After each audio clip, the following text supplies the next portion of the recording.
I don't get it. I really don't understand what's going on with Shedeur. I don't understand why people just want to keep the hating and hating and hating. It's like, I don't get it. I mean, leave the kid alone, please. Mel Kiper Jr. just went off, and Cleveland media did not see this coming. On live TV, he didn't just defend Shedeur Sanders. He exposed everything: the narratives, the bias, even the so-called analytics being used against him. And now, the entire Browns fan base is divided, because if Kiper is right, this isn't just criticism anymore, this is a full-blown smear campaign. So, what really happened on that broadcast, and why did it shock even the people in the room? I'm glad you're with me on Shedeur, because I don't have many friends in this little, this me and you, Todd. Me and you. Yeah. You tell Todd McShade. Now it's me and you, okay? Forget I know. Todd.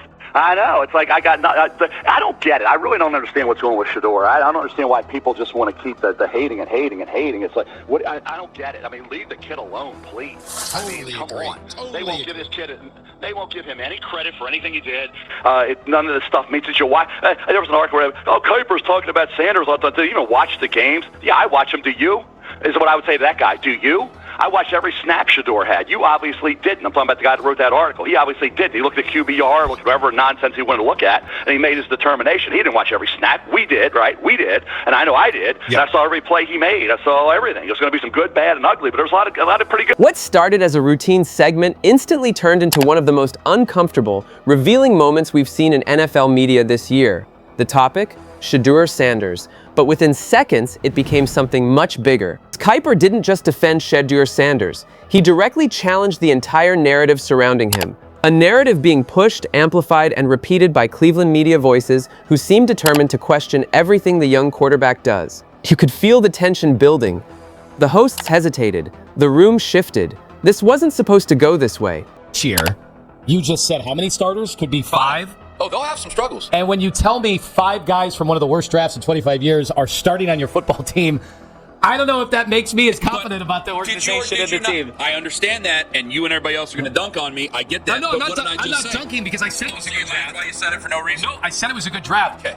But that does kind of tell you about the state of affairs of your football team, that if Yeah. all these guys from a bad draft, Yes. there probably would not have been Because- first-round picks in next year's draft or even the previous year's draft. If they're already starting for you, man, what did they do to the roster? To understand why this moment mattered, you have to look at what's been happening behind the scenes. The steady, consistent messaging coming out of Cleveland. Because this didn't start with one comment or one bad game.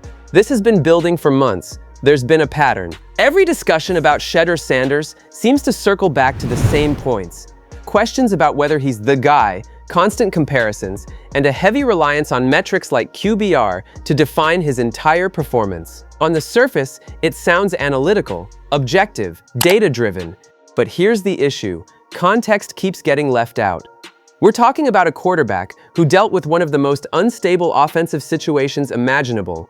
There's a lot of pretty good. Yeah. And Shedeur was 3-4 with a team that had players dropping all the time, third center, receivers dropping balls, playing in. And how about the weather conditions he had to play in? Out there in wind, cold, rain, sleet, snow, everything. And but nobody gives him any credit. Yeah. Nobody gave him, Yep. and nobody would defend anything. So I don't get why people, maybe it's me, I should have just shut up and said nothing. Maybe people wouldn't have let Shedeur alone because they want to hate on me, and through me they hate on Shedeur. I don't get it. I have no clue what's going on here, because I'm even sitting here with people that had a first-round grade on Shedeur.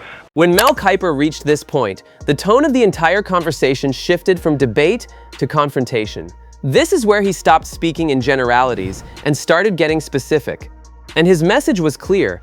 If you're criticizing Shedeur Sanders without watching every snap, then your opinion is incomplete. That's not a light statement, especially coming from someone who's built a career on evaluating players at the highest level. Kiper didn't just claim he watched the games, he emphasized it.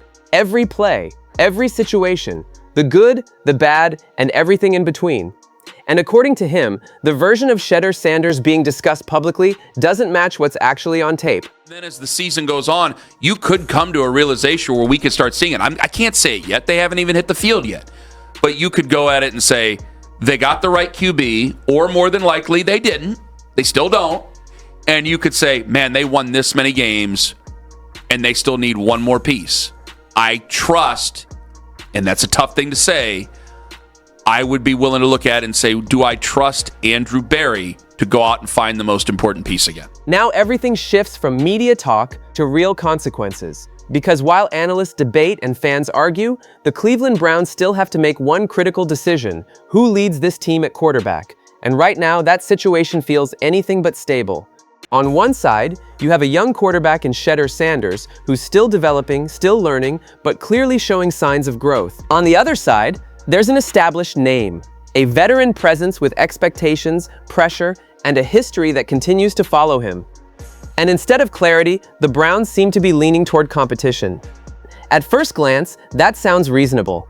Competition is supposed to bring out the best in players. But in this case, it raises questions. Because if you truly believe in a young quarterback's potential, you don't create uncertainty around his role before he's even had a fair opportunity to take control. You build around him, you commit, you give him the space to grow without constantly looking over his shoulder. And that's exactly where the concern begins. Because forcing a competition sends a message, not just to the player, but to everyone watching. It suggests doubt. It suggests hesitation. Where does Shedeur sit right now? I know Coach said he's not ready to get into who takes first reps and second reps, but based on what he did last year, what are your expectations for him this year? To take another step and keep growing and learning. I think he's had a really nice offseason. He did a really nice job at voluntary minicamp. I think his improvements in decision-making and pocket management by the end of the year, and certainly what we've seen so far in a very short spring, have been positive. And I expect him to have more command of the offense. After everything that's been said, debated, and exposed, the situation now reaches a critical point. Because moments like this don't just disappear, they linger. They influence conversations, they shift perspectives, and sometimes they change outcomes. Right now, the Cleveland Browns are standing at a crossroads. On one side, there's the possibility that Shedeur Sanders continues to develop, improves his command of the offense, and proves that the flashes everyone saw were just the beginning. If that happens, the narrative flips. The same voices that questioned him will have to adjust. The same doubts will start to fade. And suddenly, what looked uncertain becomes a strength. But there's another path. If the organization hesitates, if the messaging stays inconsistent, if the support never fully materializes, then the situation could unravel. Not because of talent, but because of how that talent was handled. And that's what makes this moment so important. It's not just about one broadcast or one analyst speaking out. It's about the impact of that moment moving forward. Because now, the spotlight is brighter. Fans are paying closer attention. Media narratives are being questioned. And every decision the Browns make will be analyzed through a different lens. Even Mel Kiper's role in all of this is interesting. He didn't just offer an opinion, he disrupted the conversation. He forced people to stop, reconsider, and look deeper. And whether you agree with him or not, that kind of disruption matters. B, because it prevents narratives from going unchallenged. It creates space for different perspectives. And sometimes, it reveals things that weren't obvious before. So now the question isn't just about Shedeur Sanders, it's about accountability. Who's evaluating correctly? Who's telling the full story? And who's willing to admit when they might have gotten it wrong? Because in the end, the truth always plays out on the field.